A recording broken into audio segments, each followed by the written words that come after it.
කොහොමද ඒ වාර? හොඳින් ඉන්නවනේ. කොහොමද නාපෝලි? නාපෝලි මෙහෙමයි ඉතින් අපි ගෙදර ගියා වගේ. ඇත්තටම ගෙදර ගියා වගේ කියන්නේ ලංකාවේ වගේ මම හිතන්නේ ඒ කියන්නේ වෙනස්ම තැනක් හැටියට තමයි අපි දකින්නේ. කියන්නේ වෙරෝනාවල වගේ අපි නැවතිලා ඉඳලා මෙහෙට එද්දී කියන්නේ සම්පූර්ණ වෙනස්. ඉතින් ලංකාවේ වගේ කියන්නේ ලංකාවේ ගොඩාක් අය මම හිතන්නේ මෙහි ඉන්නවනේ. අනිවාර්යයෙන් මේ සන්තෝෂයි ගොඩක්. ඉතින් මේ ඇත්තටම ලංකාවේ ගොඩාක් සහෝදරයෝ අපිට හම්බුණා. අපිට පුරුදු තැනක් නෙමෙයි ඇත්තටම කියනවා නම් නාපෝලි ගොඩක් යාළුවෝ ඉන්නවනේ. ඔව් අපි 7 වෙනි පාර තමයි ඉතාලියට සංගීත ප්‍රසංග සඳහා මේ සහභාගී වෙන්නේ. ඉතින් සන්තෝෂයි. ඉතින් වාට ප්‍රේක්ෂක ප්‍රතිචාර කොහොමද නාපෝලියෙන් දෙන්නේ? විශේෂයෙන් නාපෝලියෙන් දෙන්නේ. ඔව් මෙහෙමයි ඇත්තටම ප්‍රේක්ෂක ප්‍රතිචාර ගැන කතා කරොත් මෙහෙම නාපෝලිය කියන්නේ ශ්‍රී ලාංකිකයම තමයි ඉන්නේ. ඉතින් අපේ වාදන හැකියාවල් ගායන අපේ සින්දු හරිනේ හැම දෙයක්ම ජනප්‍රිය විදිහේ ගුණොත් හැමෝම අහලා ඉතින් ප්‍රතිචාර සනිදබ්බ කියනවා අනිවාර්යෙන් නටන්න බලන් තමයි ඉන්නේ කට්ටිය. අද නටන්න පන්න එකක් දෙනවනේ. ඔව් ඇත්තටම මෙහෙමයි මේ කියන නටන්න කියන්නේ අපි ඇත්තට පොඩ්ඩක් ස්ලෝ වර්ෂන් එකක් තමයි පටන් ගන්නෙ. ඉතින් ඊට පස්සේ තමයි ටිකෙන් ටික තමයි අප් කරගෙන යන්නේ. ඉතින් ඇත්තටම හොඳට විනෝදෙන්න පුළුවන්. ඉතින් මේ ඔයාලට මේ ඔයගලන්ට මේ ලබා දෙන හෝල් එක ගැන මොකක්ද ඔයාලට තියෙන්නේ වෙනසක් තියනවද මේක?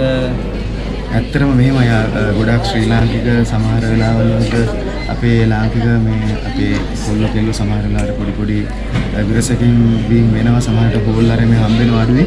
නමුත් මම හිතන්නේ මේකත් එහෙම එකක් තමයි. මොකද මම ඇත්තටම ඉල්ලා සිටිනවා අපේ ලාංකික අපේ කොල්ලන්ගෙන් කෙල්ලන්ගෙන් මේ සාමකාමීව සංගීත සම්දර්ශනය නරඹලා සාමකාමීව විසිර යන්න කියලා. මොකද නැවතත් ආයේ ඕගොල්ලන්ට මේ හෝල් එක ලබා ගන්න පුළුවන් වෙන හැටියට කටයුතු කරන්න කියලා විශේෂයෙන් ඉල්ලනවා මම. අනිවාර්යයෙන්. එතකොට මේ දැන් ප්‍රසංග දිසට ගියම ලංකාවේ ඉන්න ඩ්‍රම්ස් වාදන ශිල්පියෙක් තමයි මෙතන ඉන්නේ. අයියා මොනවාද ස්පෙෂල් දෙයක් කරනවද මොකක් හරි? ඇත්තටම ඊයේ වෙරෝනා සංගීත ප්‍රසංගයේදී නම් මම මගේ මේ ඉලෙක්ට්‍රොනික ඩ්‍රම් සෙට් එක සහ ඇකොස්ටික් ඩ්‍රම් සෙට් එක වාදනය කරා.